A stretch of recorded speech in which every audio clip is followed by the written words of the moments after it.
Once upon a time, there lived an elderly couple. They were earning their living by making straw hats that protect from snow, called kasa. On New Year's Eve, the husband went to the city to sell his kasa and buy some food for the celebration. But people were too busy, so he sold none. And on his way back, he saw 6 statues of Bodhisattva Jizō standing in the falling snow. He took pity on the statues. So he put his unsold kasa on statues' heads. But he had only 5. So he gave the last statue his own kasa. That night, the couple went to sleep early because they had nothing to celebrate New Year with. But they were woken up with footsteps and knocks on the door. When they opened the door, they saw a lot of good food: rice, fish, vegetables, and some small coins too. And then they saw 6 statues of Jizō disappearing in the falling snow.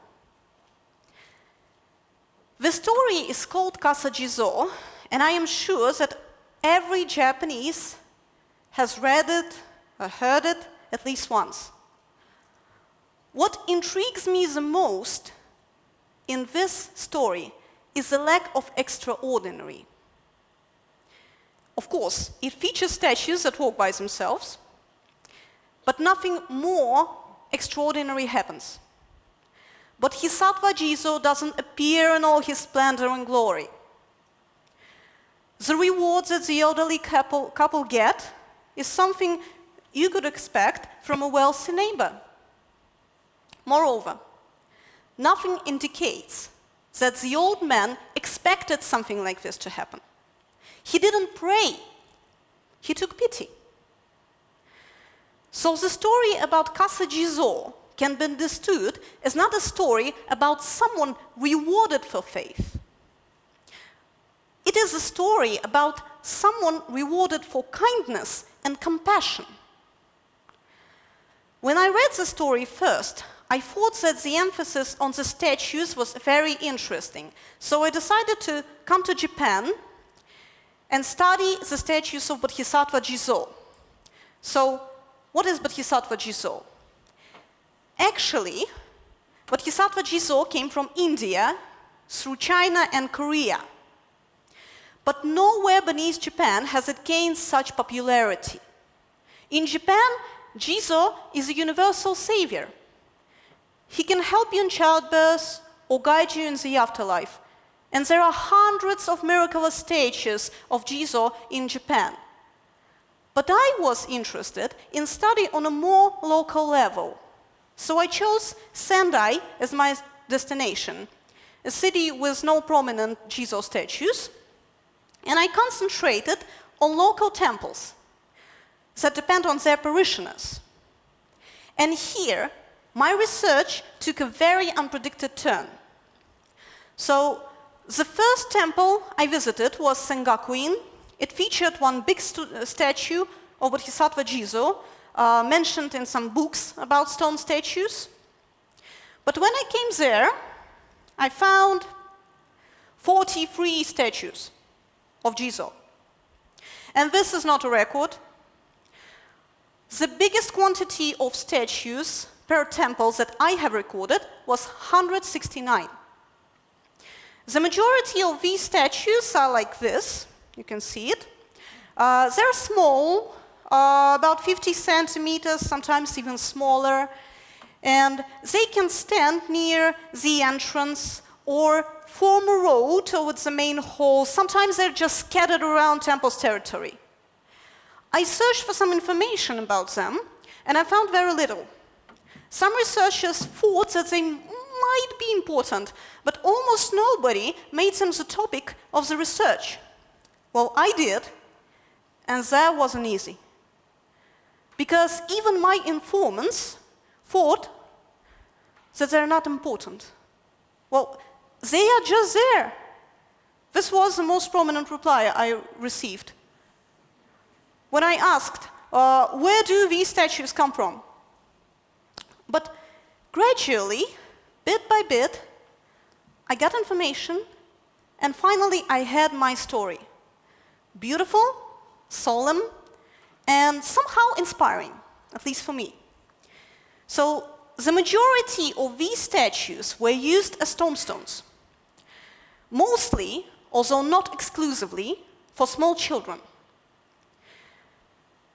In Japan, there is a legend that small children who die before their parents get stuck in between the worlds in a place called Sai-no-Kawara. And Bodhisattva Jizō serves as their protector and a substitute parent there. This somehow explains the choice for the imagery. But there is one more aspect. Look at the statue. Doesn't it look childlike, or maybe baby-like? We don't know if they were deliberately made so, but we can imagine a mother talking to the statue, bringing her child's favorite food, or maybe toys as offerings. We can imagine her children mimicking her actions and taking care after the statue, even after she is gone. We can imagine that there were many such statues, many such mothers, many such families. We can imagine it growing into a common concept about these statues. And I believed this is what happened, because many of my informants talked about the statues as children. So what happens with the grave after it is forgotten? It is taken apart. And the statues are sometimes gathered somewhere in the temple. One pattern that I often saw was gathering them around one big statue of Jizō. And some of my informants said that they did it to ensure children's safety in the afterlife. So what do we have here? We have a case of a double identity. These statues are Bodhisattva Jizō, and there is no way a Japanese can forget what they are. But at the same time, they are human beings.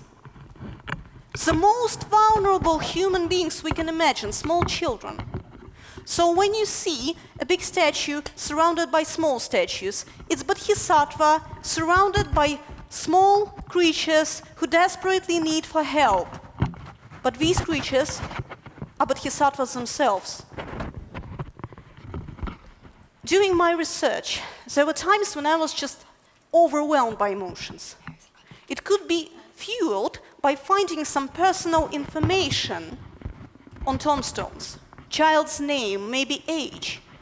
And at that times, I understood very well that these families found consolation in a thought that their children are not just a fading memory, but their own private bodhisattvas.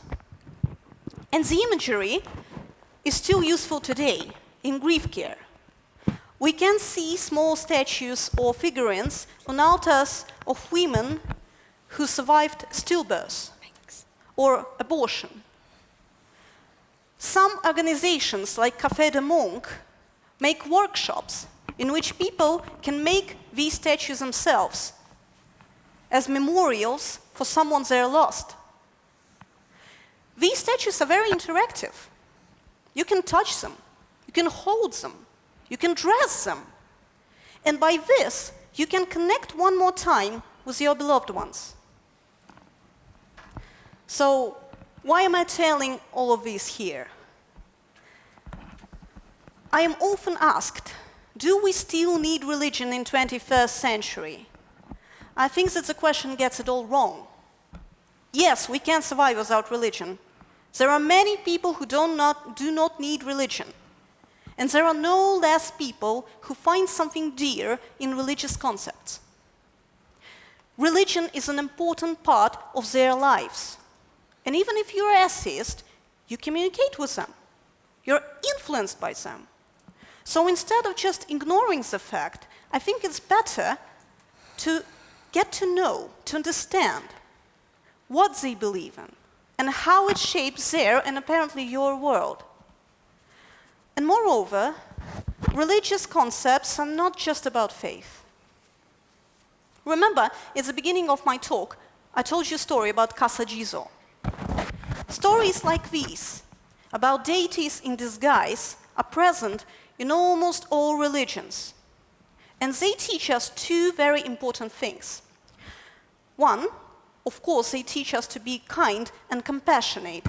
But there is one more, less obvious message. These stories teach us to treat someone we help with respect. Because when you help someone in need, you might be sponsoring your future savior. Thank you.